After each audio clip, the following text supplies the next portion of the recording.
about here tonight. I believe Pam, Puppy Mill Awareness, sent you a letter regarding some of the breeders from Iowa that the puppies recently came in from. Did you receive that? Yes. Okay. Yep. And did all the other city council members? I think we were all copied on it. I'm just gonna touch base on one kennel that she discussed, so it's here on record. Cloveridge Kennels in Iowa is one of the kennels that some of the puppies recently came from. And this is a kennel that has multiple noncompliances to the Animal Welfare Act, including veterinary care, matted dogs, untreated eye primary enclosures, broken parts, rusty cages, expired medications, unlabeled medications, goat medications not labeled for dogs, lack of identification on puppies. So that's an example of one of the breeders that the Barking Boutique is using most recently for some of the puppies that came in. And those are some of our problems with the puppies that he's getting from these particular breeders. That is an indication, and that is a USDA, that was a USDA breeder. That's a puppy mill. A lot of your Iowa kennels also as well. The state in Iowa, they only require permits and no annual inspections. And the inspectors come about once a year, and they do not need to report their findings at a state level. So that's also an area of concern. Another kennel, one more and then I'll stop with the kennels. Shadow Valley Kennels, Bloomfield, Iowa. And there's pictures and this information is available. Has over 120 breeding dogs. This was a kennel that was recently used as well by the Barking Boutique. History of violations to the Animal Welfare Act. They have canceled their license twice after violations were found, and they operated additionally under a different name called Echo Valley Kennels. So there's a pattern there of violations and also trying to cover up and canceling licenses.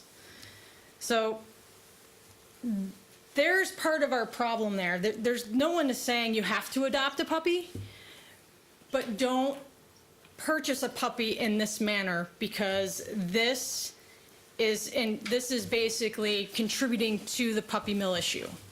And these breeders show a history and repeated offenses of a puppy mill.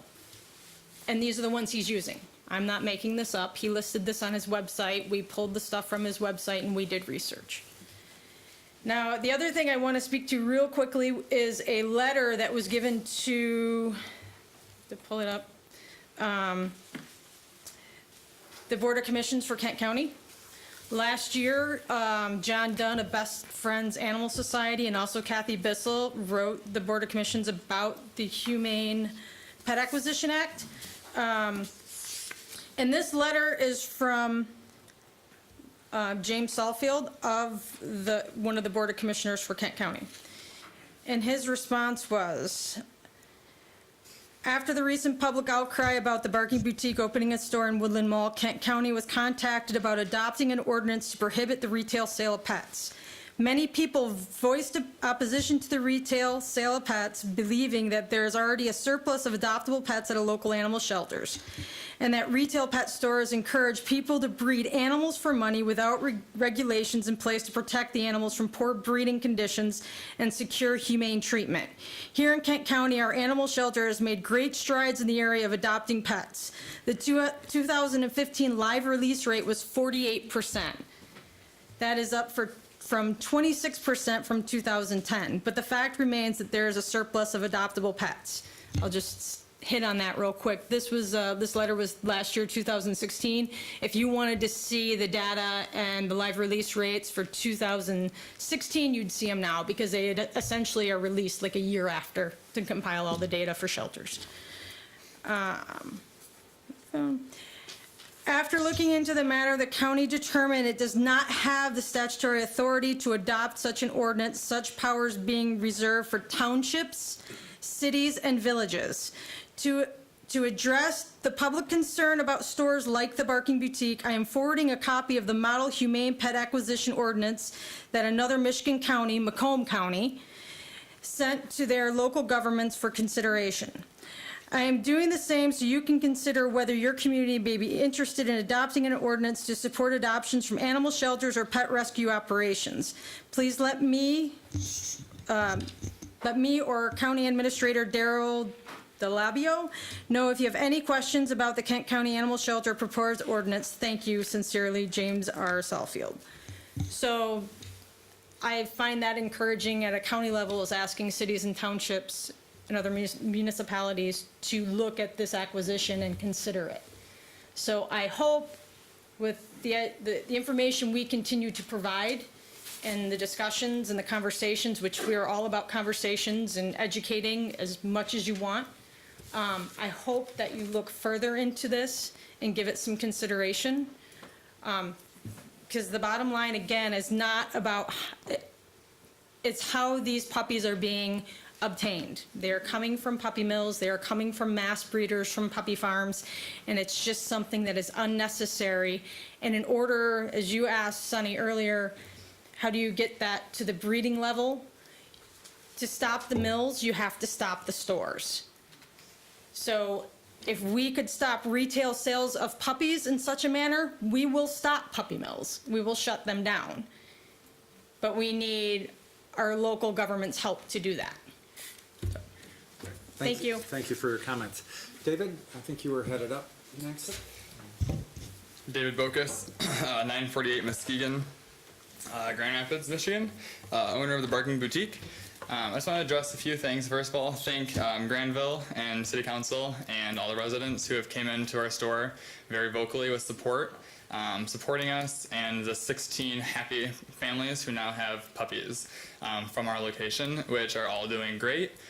We haven't had any complaints, and I think if any of them would have had any issues, it would have been in the news by now, just as well. So all of our puppies are doing great.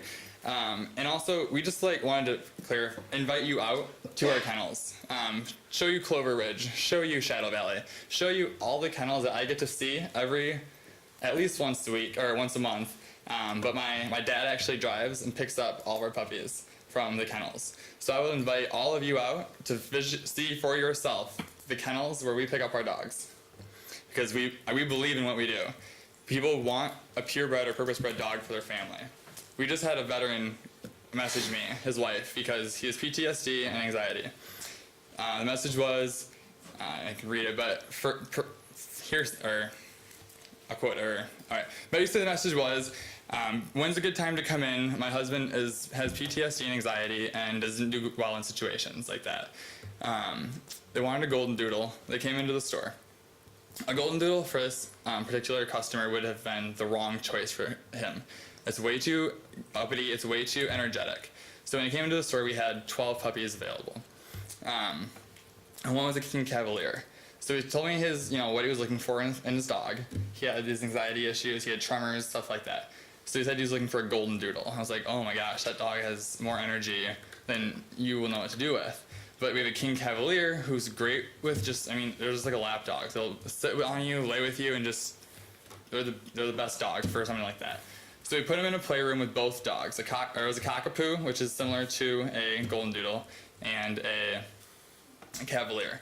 Well, we ended up actually taking the Cavalier home, and we got a message, and actually he was going to come tonight to explain everything, but he doesn't do well in situations like that. So he'll be happy to share with you as well his story, as well as many other customers who have purchased puppies from me and who have also received harassing messages after they purchased those puppies from me, from these groups from people.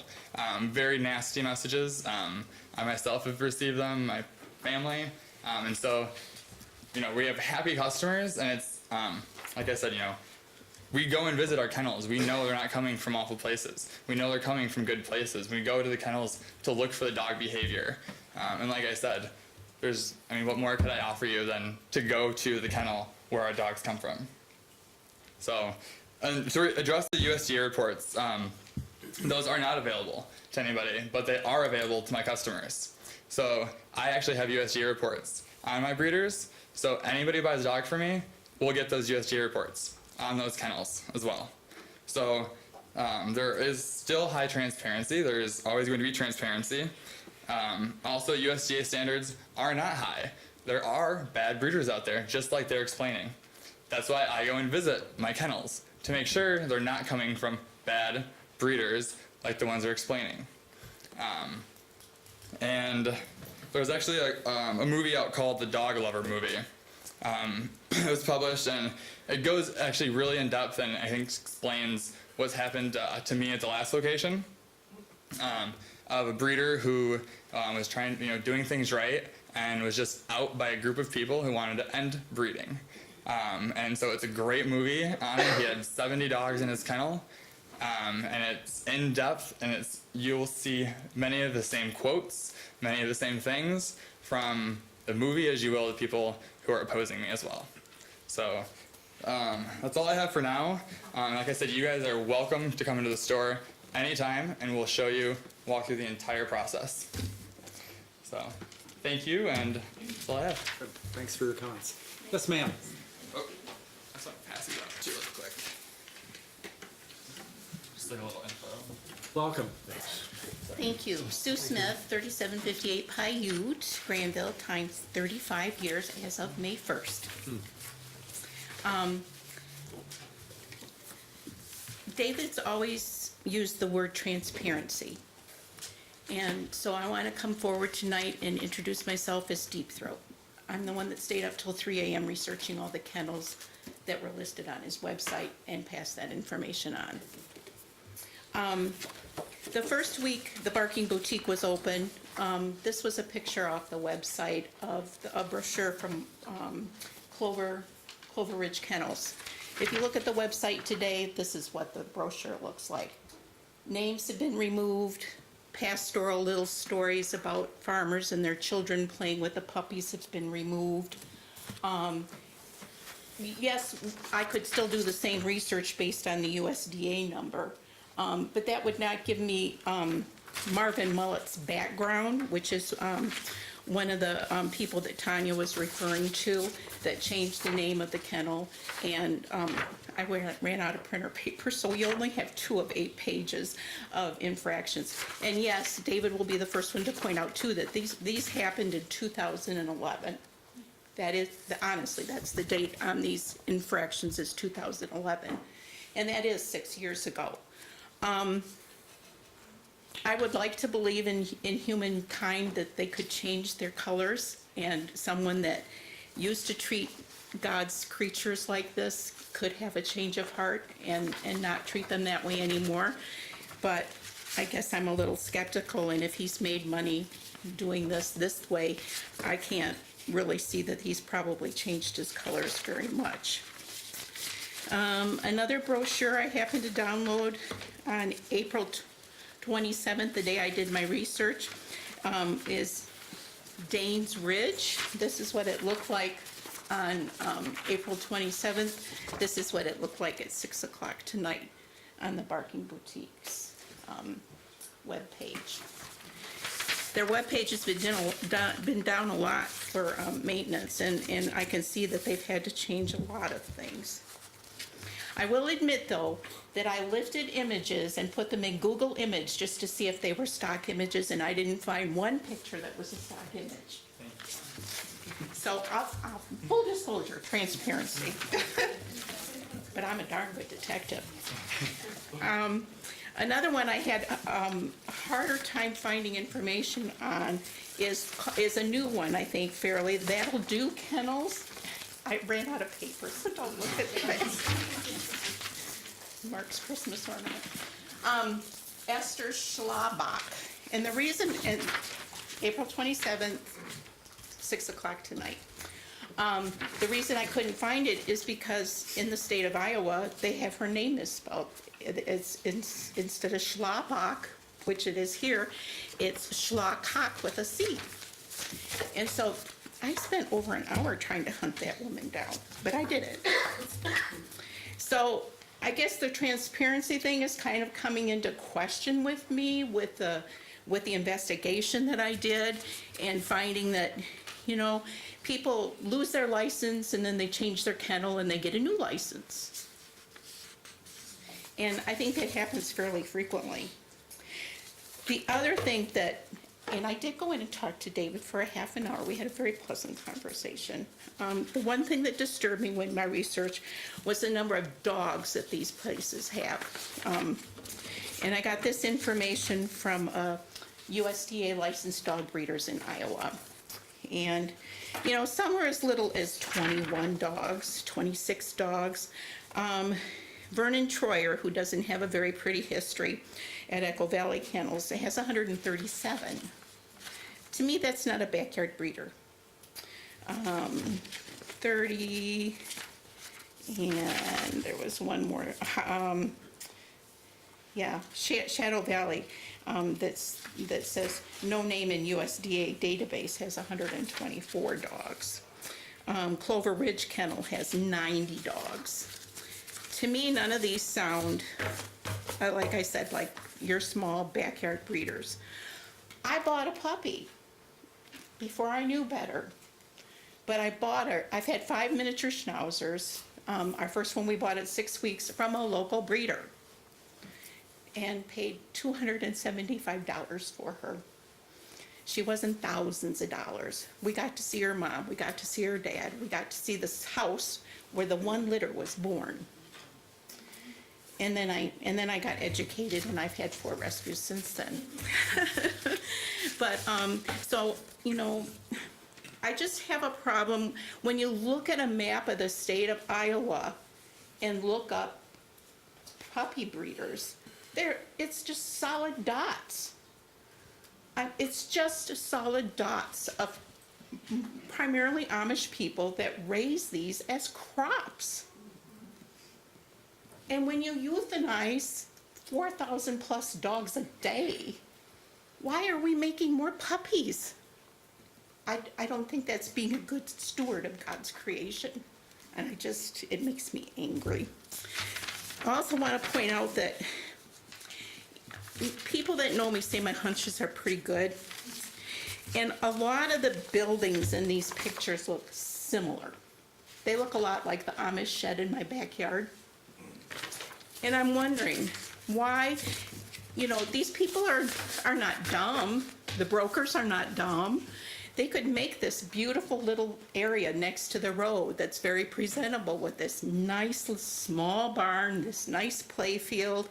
But how do I know that 5 miles down the road there's not a big old barn full of wire cages full of breeding dogs? And the healthy ones get brought for the public to see. I have no facts on that, but it's a hunch in my gut, and it's never done me wrong.